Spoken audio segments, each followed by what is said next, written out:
Now at 5:30, a safe space for adults with developmental disabilities is ransacked. Expensive technology was stolen from a learning center in Orange County over the weekend.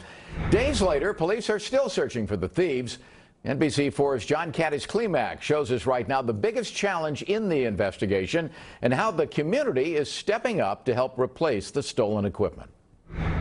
This is our back warehouse area. Between the warehouse and the main classrooms of the No Limits Learning Center in Brea are walls covered with photos of students whose lives are impacted by the teachers here. For the last 6 years, the day program for adults with developmental disabilities has been a safe haven in training and learning.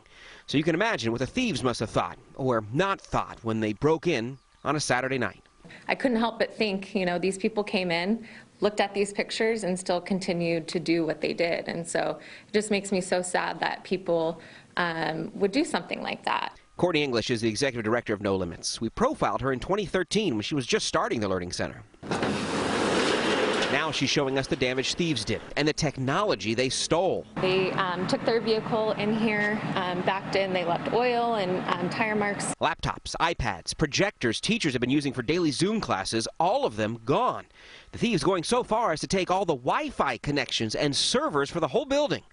Cameras surround the facility, but Brea police say electricity was cut before the break-in. Let's screwed it up for a whole lot of people. Pat is one of the students with a developmental disability that needs this center to grow in her personal life. And she says adapting to online learning over the last year because of COVID hasn't been easy. It's kind of hard to socialize with your friends when you're kind of like Hollywood Squares, everybody's in a box. English says routine and schedules are important for people with disabilities because it gives them a sense of structure. It makes me feel sad, and it's tragical that people would do something like that to people like us who they don't know and don't know really in all actuality what we cope with daily. A GoFundMe site already reached its goal for donations. The extra money going to help students who are going to need both online and in-person training when the center opens again in September, potentially growing their student body into a national network. Anyone with information on the burglary is asked to call Brea Police. From Brea, Cádiz Klemack, NBC4 News.